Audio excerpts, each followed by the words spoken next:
is Newsfile, is your most authoritative news analysis show. We've got some comments. Let me read them and share them with you before we move on to two other critical issues to deal with that have to do with what people are calling spy equipment.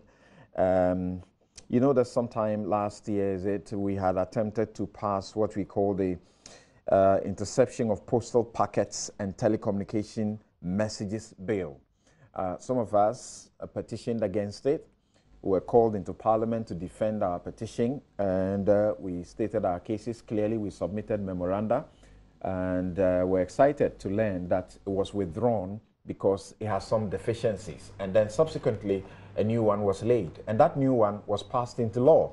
So there's an understanding that on the basis of that law, which required that the state was empowered to use the telcos to tap your communication to fight terrorism, like we are told about what happened in Manchester just the last week. This would have been one of the situations that such a situation a machine could have prevented if it was going to happen to Ghana. But the machine apparently ended up in someone's garage. What a pity. Michael Amening in the UK says that if an ordinary person can be jailed for stealing common foodstuffs, then there's no justification whatsoever to allow those vampires and nation wreckers who had stolen from the national kitty only to return their ill-gotten money. The financial malfeasance and corruption that has been uncovered at the NCA, GRA, PURC, the bus branding is sickening. There's need for the persons who will be nominated, to the special prosecutor to institute a thoroughly forensic investigations into the financial mismanagement of all the MMDAs under the 8 years governance of the SWAL NDC government. Aswala Malaikum says, I will plead with President Nana-Addo to kindly appoint the independent prosecutor as soon as he can. Ghana is bleeding. Eja Adam in Enyam, Maine, says that we need the independent prosecutor now. The rot is too much. Mother Ghana suffering. Don't defend and protect corrupt officials. Oliver Bamba in Saga, as always, says that the president ought to move from the usual rhetorics and begin to punish all those cited in the intellectual thievery. And when that is done, people should not complain about witch hunting. If you're a witch and you're stealing, you definitely should be dealt with. If people are found to be witches and wizards, they should be hunted. Okay, I spoke ahead of you. Nana Akwesi Asafwe in Kwadaso says that you are still sending from Gold Street you used to send from. It says for the issue of the British High Commissioner should be realistic and circumspect and stop blowing things out of proportion. Akwesi Champong in Maryland in the USA says that the government of Ghana or the GFA sponsors soccer players for a tournament in the UK and a player decides to abscond and seeks for asylum. Has the government or the GFA committed any fraud? That's an intelligent question. Thank you very much.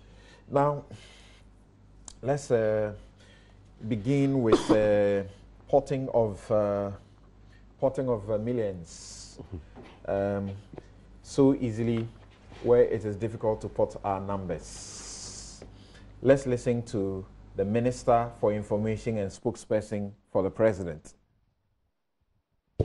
So they interrogated everybody else, the former NCA boss, Eugene Bafo-Bonny, and so on. And they all admitted. George Opong, per my understanding, has proceeded to pay back $1 million into NCA accounts. As at last Thursday, when I received the briefings, Mr. Eugene Bafo-Bonny had promised to come and pay a deposit of $40,000 from his share of the money that he took, and with the promise that they will graduate payments, and pay back the rest of the money in installments and so on. His share was $200,000, is that right? Yes, Eugene Bafu Boni was 200,000. So he said that as of last week, he was coming to pay $40,000 back and to pay the rest of it. For the rest of them, they all have promised to pay back. But as I said, the last time I received briefings was last Thursday. So I'm yet to receive briefings this week and find out how much money in total they have returned. But the BNI tells me that Alhaji Osman, as we speak, is nowhere to be found. Is basically at large. Now, they've all promised to return the money. Is that it? Will there be prosecutions? Well, as of now, the BNI tells me that their goal is to retrieve as much of whatever was looted from the state as possible. Because if you proceed now to put people before court and even to proceed to get conviction and so on, would that be the end of the matter? Would people then just go and serve jail terms and come and enjoy their loot and so on? So for now, the concentration is on retrieving every peswa that they took from the state. And I'm sure thereafter, they will take a decision whether to proceed with prosecution or not. But for them, they've told me that their concentration now is on collecting the money. So these individuals, are they in custody? No, they are on bail. So they report to the BNI periodically. Right, and even before we start, let me quickly share briefs of denials that have come as a result of these reports. The latest that has come in is from one of the persons named William Tevi, former Director General, National Communications Authority. And he says, this is a rejoinder to the Daily Guide newspaper, Accra. He says, rejoinder, NCA boss to refund 1.5 million cash. The banner headline of your May 16, 2017 publication, NCA boss to refund 1.5 million cash, is not only false, but diabolically concocted to mislead the reading public and tarnish my reputation. I have never at any time, whether privately before the Bureau of National Investigations, BNI, or any state investigating agency, admitted that I, William Tevi, former Director General of the National Communication Authority, NCA, accepted any money or monies and which I have agreed to refund. I was invited by the BNI and questioned about an allegation that some former board members of the NCA and I were giving an amount of money to share. I categorically denied the allegations. If the alleged monies were given or received by anybody or group of persons, I am not aware, and I was definitely not a part of it. I hesitate to irresponsibly go into specifics because the transaction in question was handled by the National Security Council Secretariat. Okay, that's another important part we will interrogate. It says the transaction was handled by the National Security Council Secretariat because of its very sensitive nature. You would have heard Mustafa Hamid say National Security knows nothing about it and that there are no minutes and no paper trail anywhere. He says your reportage on the issue was not only mischievous but also smacked of ill motive. I am therefore demanding an immediate retraction and an unqualified apology to me, failing which I will advise myself accordingly. William Tevi. Okay, when they say I'll advise myself accordingly, you can tell by reading this that there's a lawyer's hand behind that. And then there's one that came in yesterday, very short. That one was titled News Release, and it was to all media houses by Dr. Nana Owusu Ensor. He wrote that Dr. Nana Owusu has repudiated allegations of any involvement in the purchase of a listening device from Israel. He therefore denies categorically any suggestions of his alleged involvement as being carried by sections of the media. This he made clear during a call-up from the BNI that he's handling the case. That is handling the case. In addition to the foregoing, Dr. Owusu Esau is further prepared to cooperate with the authorities to get to the bottom of the allegations. Now, all of these are dated the 26th. Now, on the 25th, there was one that came out, but that's too long, and that has given us a lot more detail to shed light on the issue.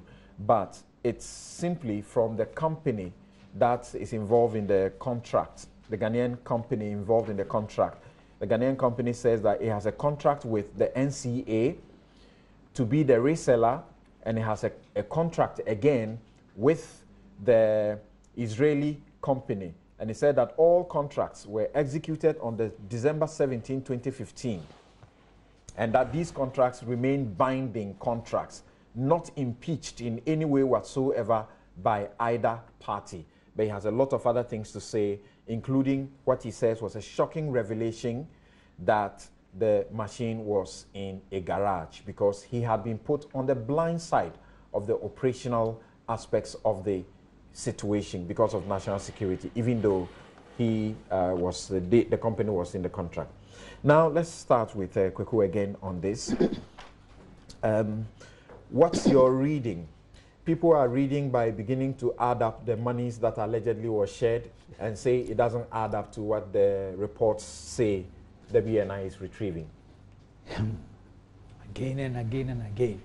See, the Minister of Information made some disclosures. Right. I think with your station.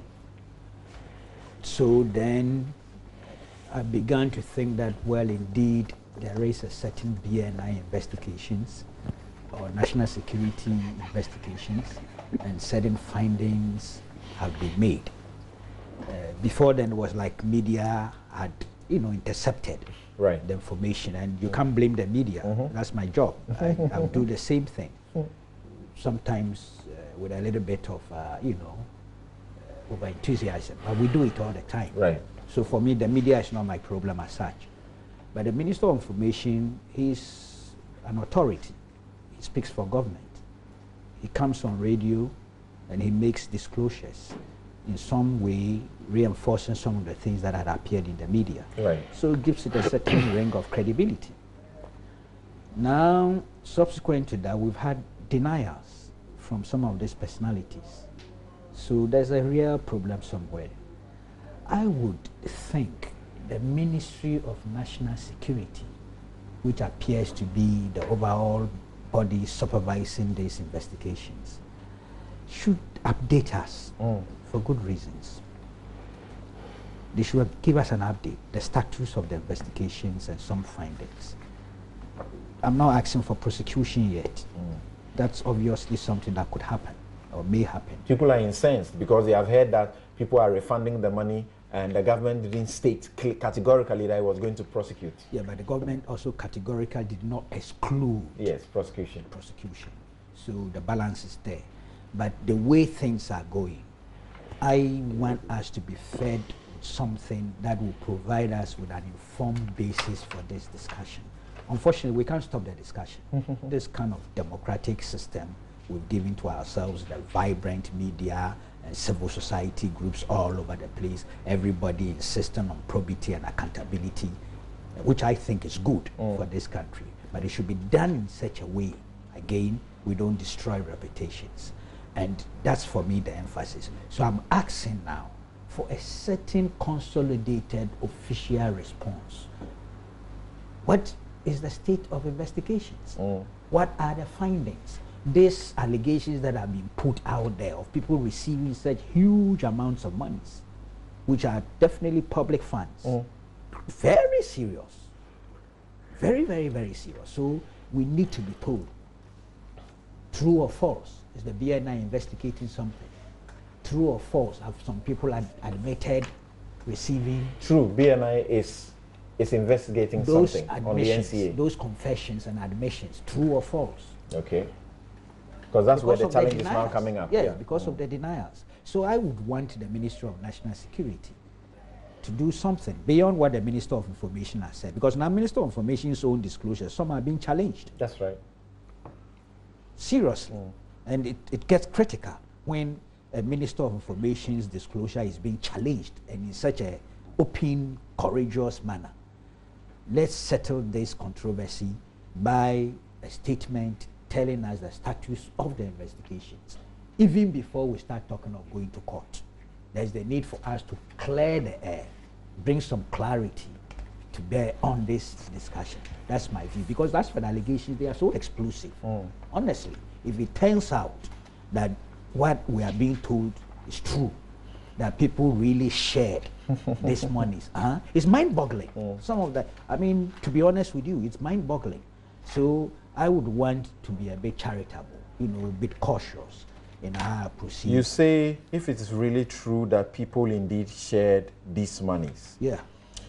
The statement or rejoinder to the minister's interview, the rejoinder that was sent to myjoyonline.com and I think to the graphic publication as well. This one started by saying that he was very reluctant because of the confidential nature of the contracts involving very sensitive matters of national security. The security implications and contractual obligations of utmost confidentiality notwithstanding, I feel compelled in the present circumstances and for what I perceive should be in the public interest to share the hard facts, and that's my emphasis, the hard facts, in the hope, sincerely, that you and all will be properly guided by same. Now, he comes to say there are two contracts, one between the Ghanaian company IDL and NCA, and that NCA was supposed to be the end user of the facility, even though it has to do with national security. So clearly, he gives us information, including contracts that were signed. Then says that there is a contract between the Ghanaian company again and the Israeli company. Then he goes ahead to give us a lot more detail, confirms that the total involved is 8 million, out of which 6 million was to be due to the Israeli company with certificate of end user from the Ministry of Defense, Israel. Then continues to say a number of things and come to the point where they make 1 million payment, and then it says, let me just read this and then we can continue. That's clause 8, paragraph 8, that upon first tranche payment by NCA to IDL, I did immediately instruct the bank to transfer 3 million to INSO, that's the Israeli company, as per initial contract payment terms with INSO, but the bank declined the transfer request on grounds of Bank of Ghana rules and regulations on forex transfers of such amounts of money requiring specific documentation and so on and so forth. So, Kofi, this is where we have information. So what is it that we are looking for again? No, talking of the contracts and the terms of the contracts and the purpose for the project. Right. That's not where my problem is, even though that's another challenge. We can determine the legality, constitutionality of all those things, the propriety of the contracts. But we're now being told that some people shared monies, public funds. Okay. I think that's where the emphasis is for me now. I mean, the contracts and all those things, if they didn't go through the appropriate procurement procedures, that's another matter we can deal with. But true or false, have people looted and shared public funds? That, for me, is where I think the core of the investigation is. At least that's what the allegations are out there suggesting. So I think that's the emphasis. I'm not for one moment saying we should not look at the contracts. Okay.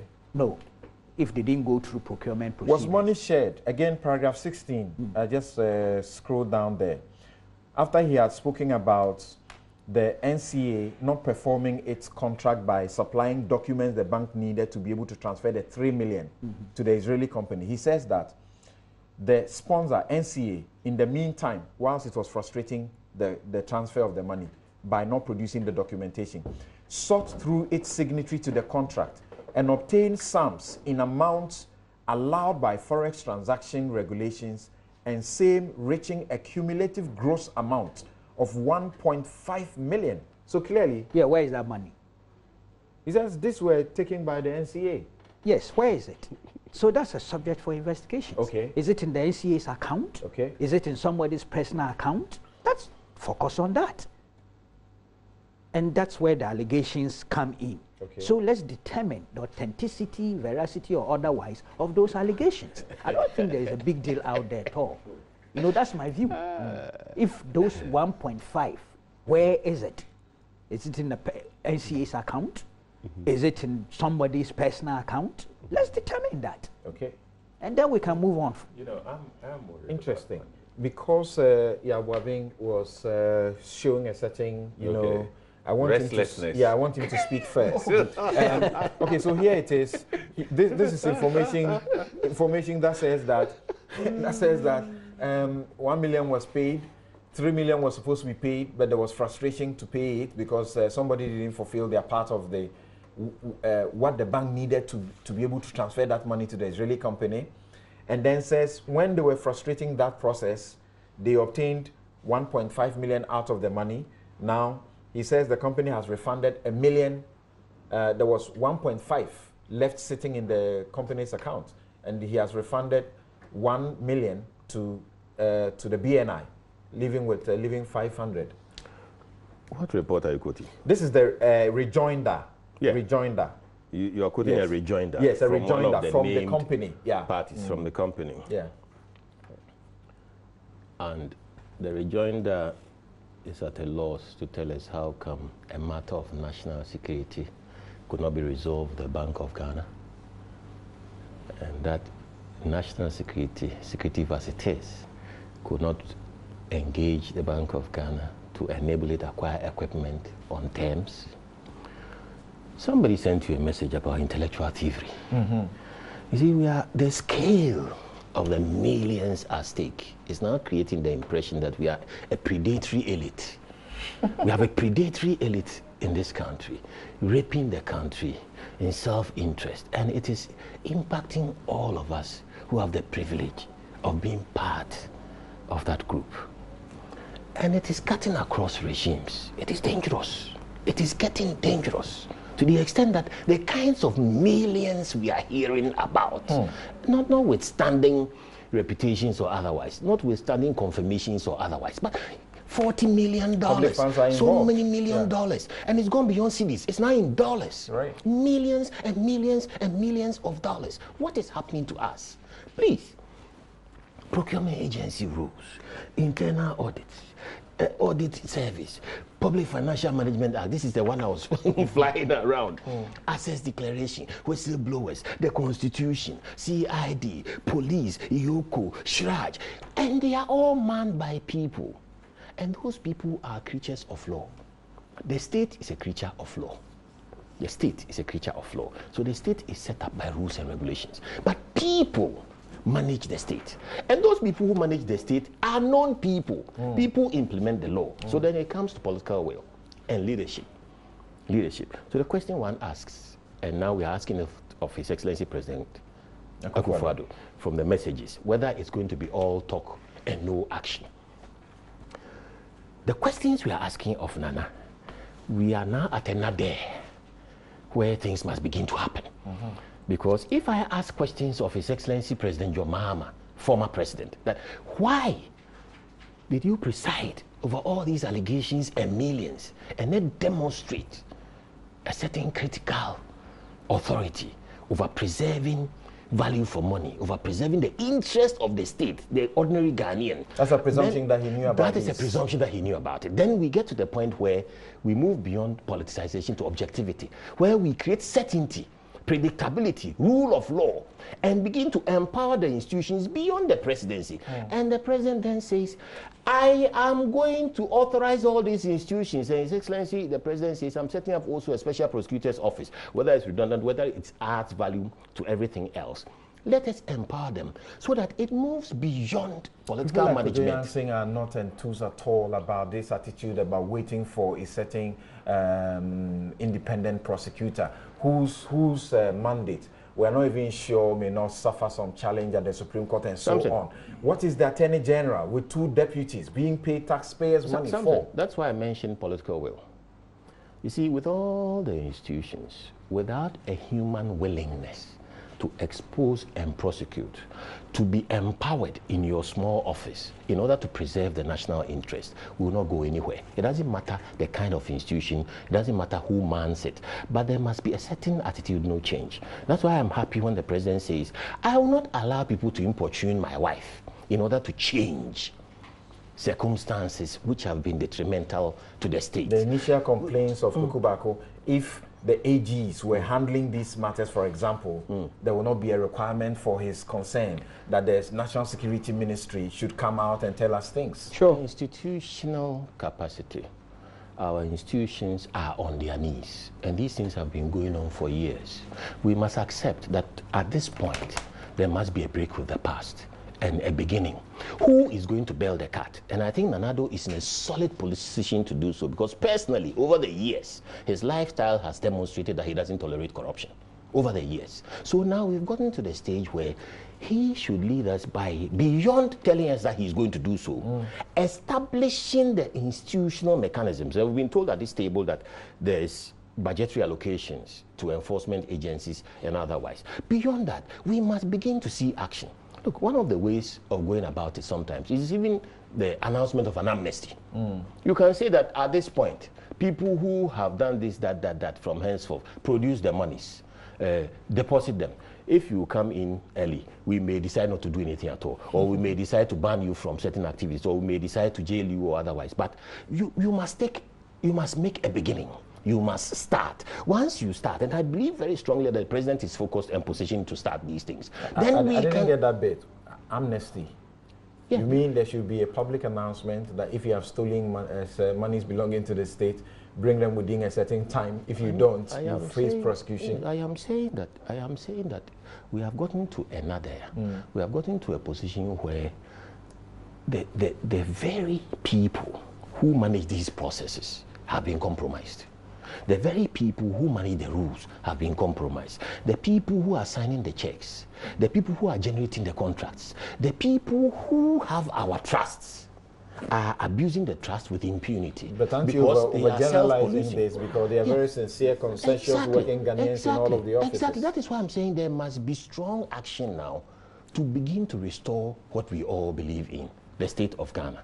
That's why I began by saying that we are afraid of being all labeled as a predatory elite. You understand? And so the president has decided. The people are asking questions. We don't grant amnesties to people who steal goats, who even steal soups. And you're talking about amnesty to people you say, you said what? Intellectual? No, intellectual what? You didn't call it intellectual thievery. You called it something else. A predatory elite. Predatory elite. I am saying that one of the ways in which to start and demonstrate that you're serious is to expose these people by asking them to come forward. It's one of the ways. We have plea bargaining in criminal law.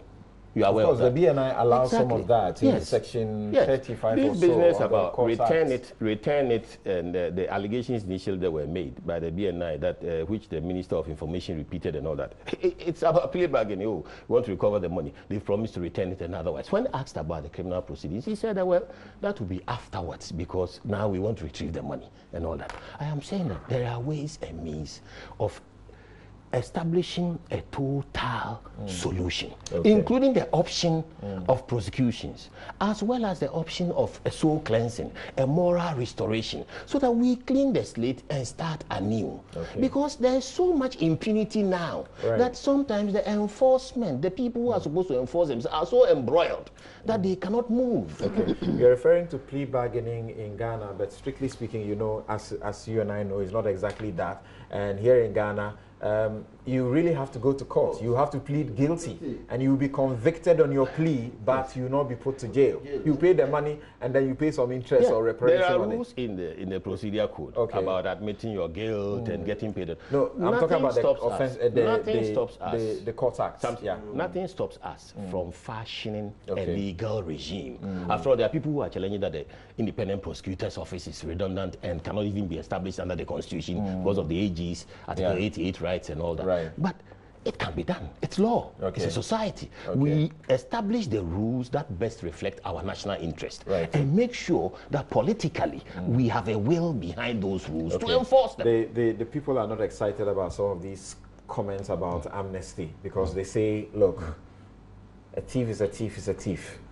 Actually, And ought to suffer. amnesty to some extent exploded corruption. Okay. After, So the issues themselves, as you have come to know them, and what do you have to say about them? I think enough. My colleagues, those who've spoken about me, have looked at the issues. My point is clear. There is the investigation and who speaks to it and who can, sort of muddies the water. I do not think, and I think we should stop this business where the Minister of Information of any government speaks for the BNI. Okay? Because the BNI is supposed to be an arm of the police doing professional work. And when I look around the country, I see policemen, either officers, speaking to crime issues of public interest themselves. They are not exactly an arm of the police. The BNI. Well, it's like, it's under the intelligence. Yeah, under the intelligence, and the intelligence is political anyway, Sure. whether you like it or not. So this political, the need for the minister to, act or give direct or press the trigger for certain things to happen. The things for BNI, the security, and the political to act. The need for somebody, the police shouldn't act until Attorney General. All these things are the source of the mess. We need institutions that are so empowered by and in law to act. Okay? So that, I'll tell you what, I read that when the parliamentarians, I don't mean any offense, and I'm not shedding any light on you, honorables, the allowances they took excessively, the scandal that broke out in the UK. And then then Parliament first said, look, we are Parliament, we would investigate our own issue. Some confessed, returned their monies and all that. But when they finished, the police went in and said, according to the criminal law. And so some were prosecuted, their immunities and so on. In spite of refunding the money and doing whatever, some are still in jail. So that is a system that has institutions that are not politically controlled or supervised to do their work. There's too much political control and supervision. You will see it from the appointment of the IGP, the appointment of Yoko, the appointment of BNI head and so on. The parties that come into power by virtue of their majority position in Parliament are interested in who is in charge of these institutions. There is no fair procedure for open recruitment. The most competent doesn't get in. And they all go in, and at the end of the day, we see the same results. They are not able to deal with corruption effectively. And the political meddling is even discouraging people.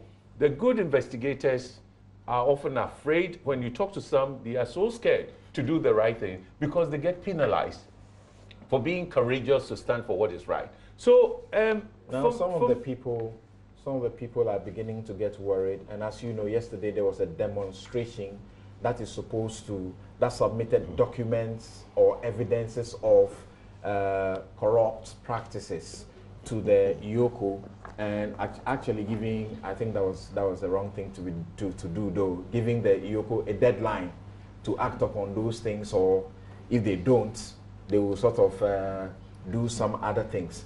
The police, when the Anas, judicial scandal came up, the police began to give us an impression that they are inviting some judges, and that when the internal processes at the judiciary is over, they will prosecute some of them. Nothing has happened. Populists. We've had the opportunity of talking to the police, both retired and those active, and they will tell you that anything involving political crimes they can't touch unless Attorney General directs. Okay, and those criminal, civil, or criminal, plain simple criminal offenses too, they don't investigate well. They have challenges in the investigation. And so as we saw with Delta Force, they'll tell you, well, the evidence before us does not empower us to go to court. So the criminal justice system and the institutions are so heavily compromised politically that they are not delivering. And if you look to other countries where they are working well, you'll find out that the sort of layered political interferences we are having in Ghana do not exist there. So free the police, free the CID, free the BNI. No, it's a political will, but I think this is the time. We must look at the bigger problem. And let me say this. The CRC looked into these matters. Constitutional Review Commission. Yes, the Constitutional and had a whole recommendations.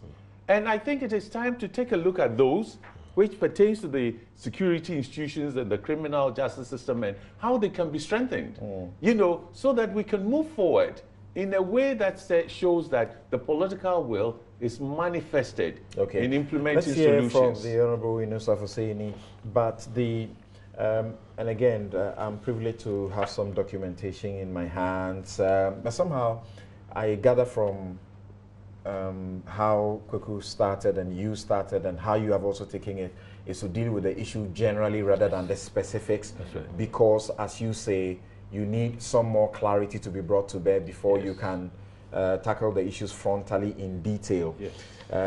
I've had the benefit of seeing the contracts that have been spoken about, and now to the Honourable Yunus Afuseni, the guys who are denying all over the place, and the company that is also coming in to shed more light and say a number of things, refers to the NCA was supposed to supply some documents to the bank to allow for the transfer of the money.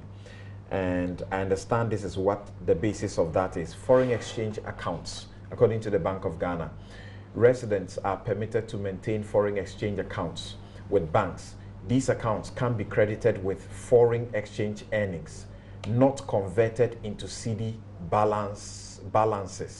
Generally, balances on these accounts cannot be freely transferred without the necessary supporting documentation to back the underlying transaction. And then it gives you a host of other things. And the claim is that there was actually an undertaking between this company and the NCA that this documentation will be provided when the device is delivered. And that when it was delivered, this was not done. Rather, the NCA wrote to the bank and the Israeli company. And this is the letter that's been referred to. That's now the suggestion that Ghana may get into trouble because of this letter. This is a National Communication Authority NCA Ghana letter dated June 10, 2016. And it's to the bank involved and it's to the Israeli company. Letter of confirmation. It says reference is hereby made to that setting agreement, the agreement entered into on December 17, 2015, and the second addendum dated April 21, 2016, by and between Inso Group Technologies Limited, the company, and Infralogs Development Limited, the reseller. All capitalized terms which are not defined herein shall have the meaning ascribed to them in the agreement. This letter is made to confirm that as of June 10, 2016, the following terms were fully completed and accomplished. 1. The hardware equipment was delivered to the end user's site and installed on the premises. The end user is NCA. B. The company performed the development, provided software setup, installation, and configuration services. That is software services.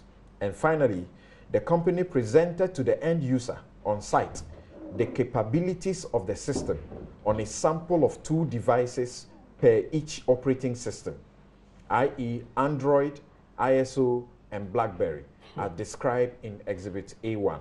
Signed, Henry Kano, Director Engineering for Director General. The company suggests that because of this letter, the Israeli company is seeking to sue to get its money, whether or not everything has been done. And the company also suggests that it may also sue. What are the prospects? Well, there's a valid contract, valid enforceable contract, unless vitiated by fraud. And as we speak, no one is attacking the contract. And so, for me, that is not an issue. The issue is where money is paid to the company. Did officials of state holding positions of trust embezzle the money or misappropriate the money? Where is the equipment presently?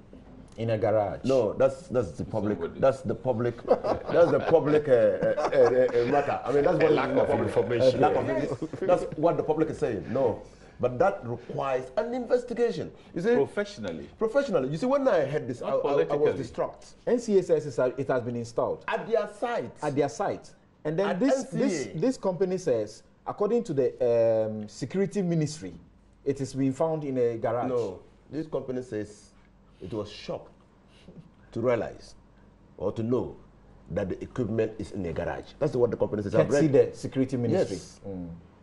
Yes, but that's what the company is saying.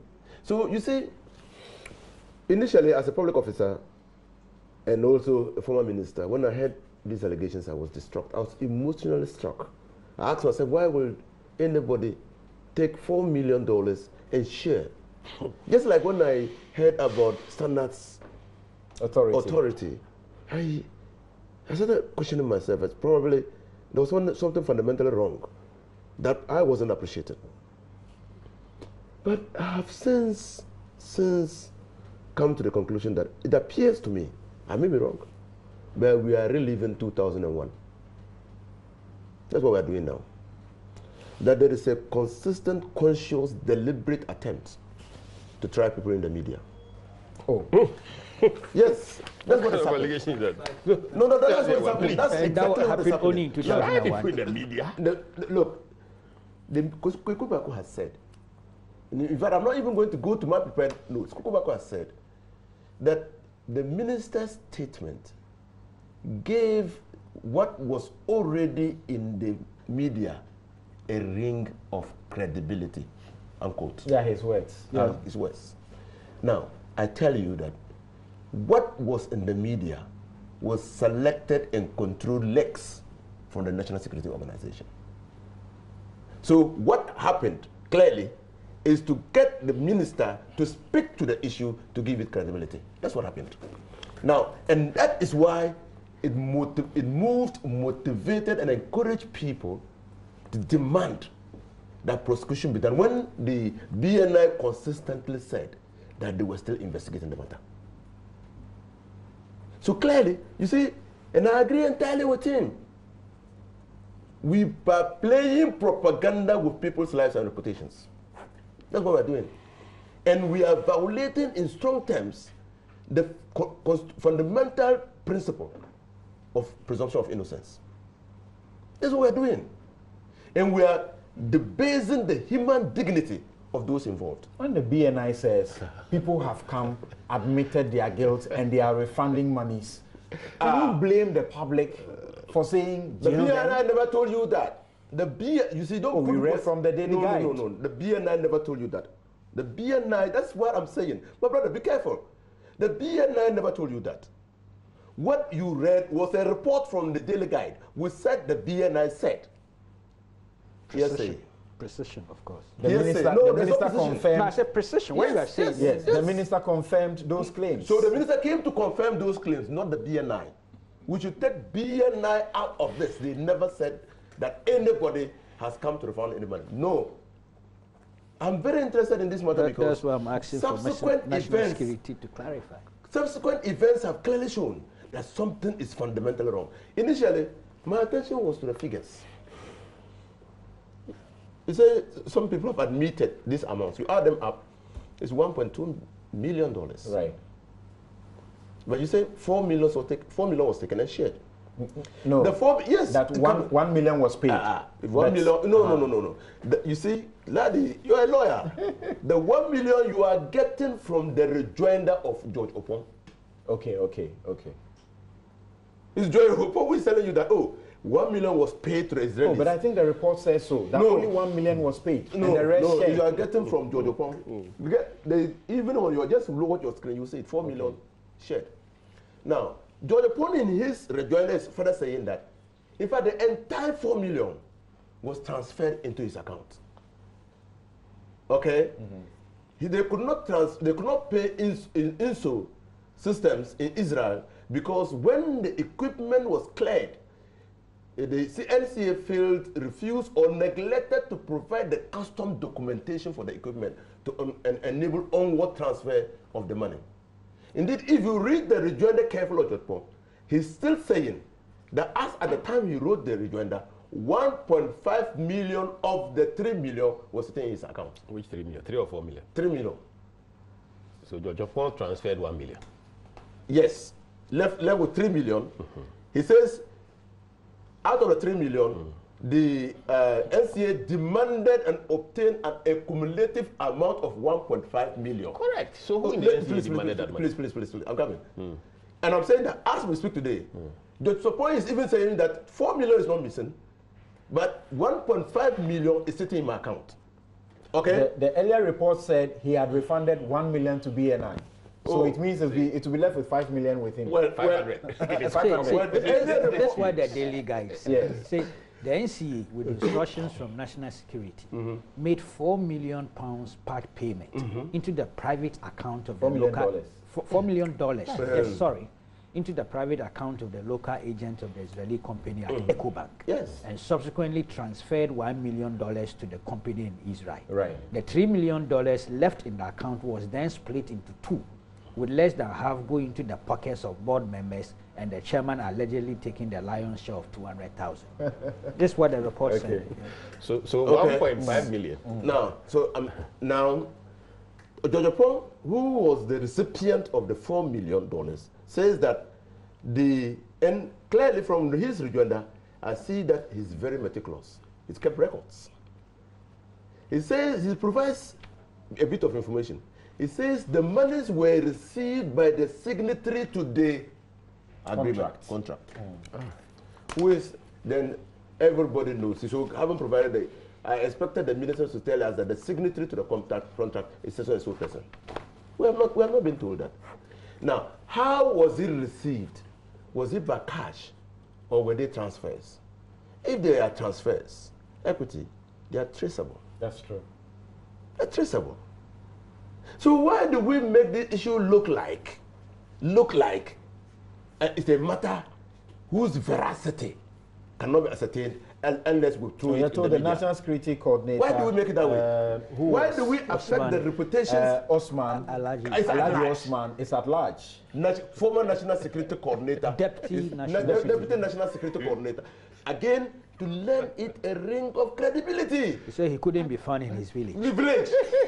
A ring of credibility. That's exactly what and now the chairman, William Tavi, is saying that we provide, and clearly as a cabinet minister then and a member of government, I remember clearly that this matter was a very sensitive matter being handled by National Security Secretariat.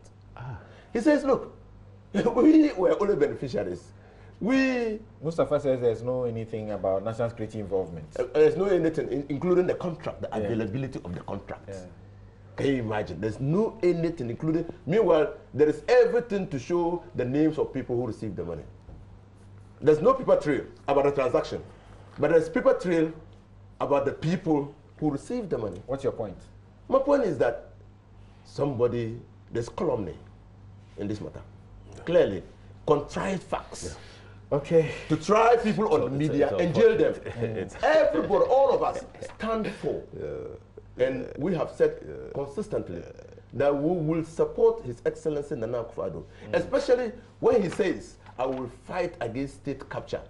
Nobody can influence the institutions of state in such a way as to corrupt my administration. Bravo, we have no problem. But we must also respect, as an acclaimed human rights fighter, an activist, His Excellency Nana Akufo-Addo, and he has said that in his new civilization, law and order will be the bedrock, the foundation for the development of this country. And so if law and order is going to be the foundation and for the development of this country, we must respect the fundamental rights of people of this country. We must not encourage the trial by the media of people who are alleged to have committed offenses in this country. Okay, very interesting. And Yabobian Sawan at the present is reading another document which emanated from one of the entities to another, telling them that they needed to, the bank was waiting for documentation to pay some monies, and that the NCA was delaying, it should pay it, it should do it quickly, and that did not happen. Now, they are also threatening that they may have to sue if the foreign company sues them. Well, like Kweku said, we may have to wait for further and better particulars, and I suspect this matter is not over on this show. Sure. Are we going for a break? We are taking a break. Okay, when we come back, we're taking a break. When we return, we'll see whether the 3 helicopters would also be found in a garage or trouser pockets. We'll be right back. Yeah.